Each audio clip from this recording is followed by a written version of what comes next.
Data centre అనే దానికి first of all data విశాఖపట్నంకు రావాలా కదా, వస్తేనే కదా డేటా సెంటర్ అనేది వచ్చేది. ఆ డేటా అనేది సింగపూర్ నుంచి కేబుల్ తీసుకొచ్చేదానికి అంకురార్పణ చేసింది వైఎస్ఆర్సీపీ ప్రభుత్వంలో జరిగింది. కాబట్టి వైఎస్ఆర్సీపీ ప్రభుత్వంలో 300 మెగావాట్లకు సంబంధించి డేటా సెంటర్కు శంకుస్థాపన చేశాం. అదానికి గూగుల్కు ఆ రోజుల్లోనే 2022లోనే నోయిడాలో గూగుల్తో కలిపి నోయిడాలో already data centre Adani already కట్టాడు. దానికి సంబంధించి శంకుస్థాపన 2023లో జరిగింది. తర్వాత సింగపూర్ గవర్నమెంట్కు 2020 శంకుస్థాపన చేసిన రోజే తర్వాత 3-4 నెలలకే 2022లోనే సింగపూర్ గవర్నమెంట్కి లేఖ కూడా రాసినాం. కేబుల్ అక్కడి నుంచి వచ్చేదానికి మాకు ఫెసిలిటేట్ చేయండి అని. అవన్నీ జరిగితే ఈరోజు గూగుల్ వస్తూ ఉందాం. డేటా సెంటర్లో అసలు కట్టాలి అని అంటే ఫస్ట్ డేటా రావడానికి కేబుల్ కావాలి కదా. ఇవన్నీ అప్పుడు మనం చేసాం కాబట్టి ఇప్పుడు వస్తూ ఉంది. ఆ రోజు నుంచి చూస్తే విశాఖపట్నంలో డెవలప్మెంట్ అనేది ఆ రోజు అడుగులు మనం వేసాం కాబట్టి ఈరోజు గూగుల్ వస్తూ ఉంది. ఆ రోజు మనం మూలపేట పోర్టు మనం 30% కంప్లీట్ చేసాం కాబట్టి ఈరోజు మూలపేటలో పోర్టు కంప్లీట్ అయ్యే పరిస్థితిలోకి వస్తూ ఉంది. ఆ రోజు భోగాపురం ఎయిర్పోర్ట్కు 900 కోట్లు ల్యాండ్ అక్విజిషన్కి మనం ఖర్చు చేసినాం. R&R ల్యాండ్ అక్విజిషన్ 900 కోట్లు ఖర్చు చేసి భోగాపురం ఎయిర్పోర్ట్కు ఫౌండేషన్ స్టోన్ వేసి దాదాపు 30% కంప్లీట్ చేసినాం. అన్ని పర్మిషన్లు తీసుకొచ్చి ఇచ్చి మనం చేశాం కాబట్టి అది కంప్లీట్ అవుతుంది. ఈరోజు నిజంగా చంద్రబాబు నాయుడు చూస్తే అన్ని రివర్స్గానే కనిపిస్తూ ఉండే. మెడికల్ కాలేజీలు అన్నిటికన్నా నిజంగా చాలా అతి దరిద్రమైన పని చంద్రబాబు నాయుడు ఏదైనా చేస్తూ ఉన్నాడంటే ఇది అతి దరిద్రమైన పని. నిజంగా అతను మంచి చేయకపోతే చేయకపోయి కనీసం చెడు చేయడం అన్న దానికి మనకి ఇంతకన్నా దరిద్రం ఏదైనా ఉంటుందో నాకు అర్థం కాదు అసలు. ఎందుకనంటే నువ్వు కట్టిందిలా రాష్ట్రం ఏర్పడినప్పటి నుంచి ఇప్పటిదాకా 1923 1923 నుంచి 2019 దాకా అంటే మన ప్రభుత్వం వచ్చేదాకా రాష్ట్రంలో ఉన్న మొత్తం మెడికల్ కాలేజీలు ఎన్ని అంటే 12. గవర్నమెంట్ రంగంలో ఉన్న మొత్తం మెడికల్ కాలేజీలు ఎన్ని అని అంటే 12. ఈ 12 కాలేజీలకు చంద్రబాబు నాయుడు చేసింది 0. రాష్ట్రంలో ఉన్న మెడికల్ కాలేజీలు ఎన్ని అని అంటే గవర్నమెంట్ 12. చంద్రబాబు నాయుడు 12లో ఏమైనా ఒకటన్నా చేశాడంటే అది లే, ఒక్కటి చేయలే. మనం వచ్చిన తర్వాత ఏకంగా 5 ఏళ్లలో కోవిడ్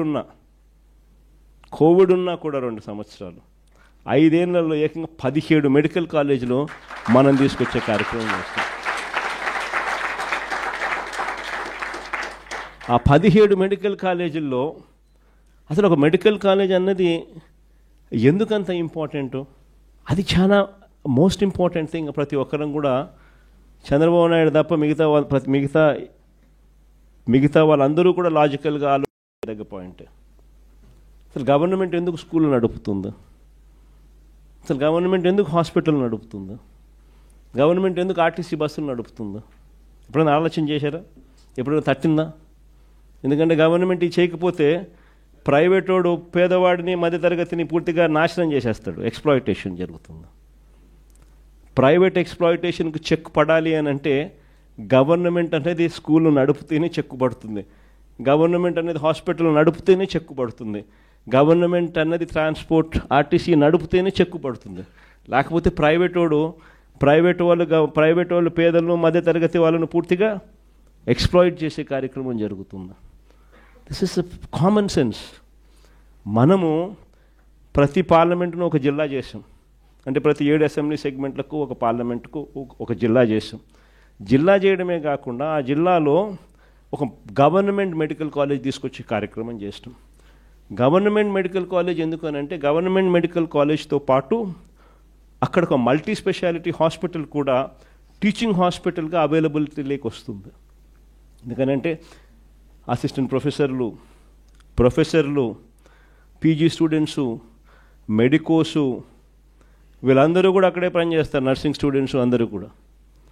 సో ఒక సూపర్ స్పెషాలిటీ హాస్పిటల్ అన్నది కూడా ఒక టీచింగ్ హాస్పిటల్ రూపేణ అవైలబిలిటీలోకి వచ్చి పేదలకు ఉచితంగా వైద్యం అక్కడ అందుబాటులోకి వస్తుంది.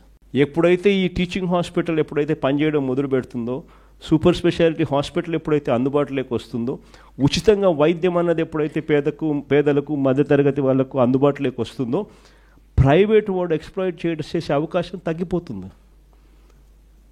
ఎందుకనంటే 50 కిలోమీటర్ల దూరంలో నీకు ఆ హాస్పిటల్ ఉన్నప్పుడు, 50 కిలోమీటర్ల లోపే ఈ హాస్పిటల్లో నీకు ఉచితంగా వైద్యం అందుతూ ఉన్నప్పుడు నువ్వు లక్షల ఫీజులు వేస్తే ఎందుకు? ఎవడు డబ్బు కట్టడు కాబట్టి ప్రైవేట్ ఎక్స్ప్లాయిటేషన్ చెక్ పడుతుంది అని పేదలకు మధ్యతరగతులకు ఒకవైపున మంచి చేస్తూ, మరోవైపున ఏకంగా ఈ మెడికల్ కాలేజీల వల్ల 17 మెడికల్ కాలేజీల వల్ల ఏకంగా 4,900 మెడికల్ సీట్లు అవైలబిలిటీలోకి వస్తాయి. ఈ 17 మెడికల్ కాలేజీల వల్ల మాత్రమే ఏకంగా 2,550 మెడికల్ సీట్లు అవైలబిలిటీలోకి వస్తాయి. ఈ సీట్లలో అందరూ కూడా పిల్లలకు సీట్లు ఫ్రీగా దొరుకుతాయి, సగం సీట్లు. మిగతా సీట్లు ప్రైవేట్ కన్నా ఇంకా తక్కువ రేట్లకు గవర్నమెంట్ కాలేజీలలో అవైలబిలిటీలోకి వస్తాయి.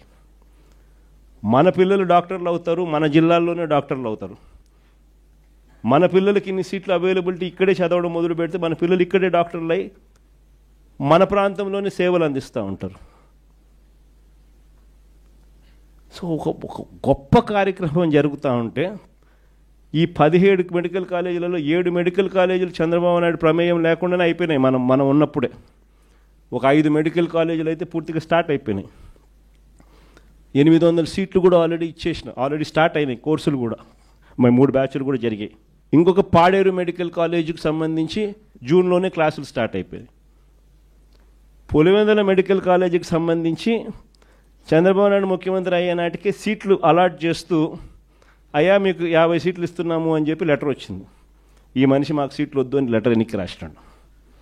ముఖ్యమంత్రి మెడికల్ కాలేజీకి 50 సీట్లు ఇస్తే సెంట్రల్ గవర్నమెంట్ మాకు వద్దు అని ఎన్నిక లెటర్ రాసినాడు.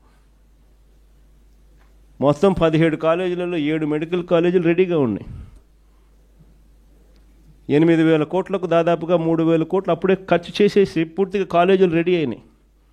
మిగిలిన 10 కాలేజీలకు పెట్టాల్సింది 5,000 కోట్లు. 5 ఏళ్ళ టైం ఉంది. సంవత్సరానికి 1,000 కోట్లు. మనిషికి మనసు రాదు. 1,000 కోట్లు. రాష్ట్ర బడ్జెట్ చూస్తే 2,50,000 కోట్లు. సంవత్సరానికి కావాల్సింది 1,000 కోట్లు. 5 ఏళ్ళకి కలిపి 5,000 కోట్లు. పోనీ ఆయన పెట్టకపోతే పాయ, మేము వచ్చినా మేము చేసుకుంటాం. కానీ కనీసం ఇలా స్కాములు చేస్తూ అమ్మడం ఏంది అని అడుగుతా ఉన్నాం. స్కాములు చేస్తూ అమ్మేదానికోసం శ్రీకారం చుడతా ఉన్నాడు.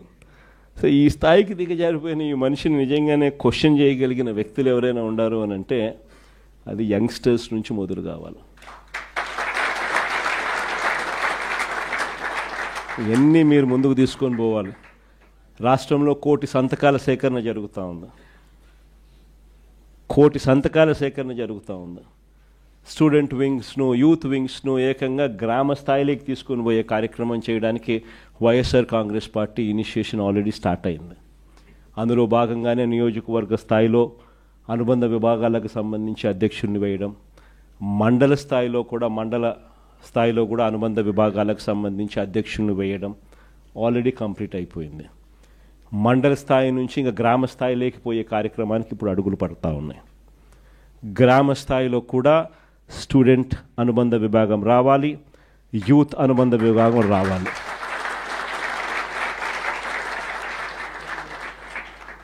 చైతన్యం తీసుకొని రావడం అన్నది అక్కడి నుంచి స్టార్ట్ కావాలి.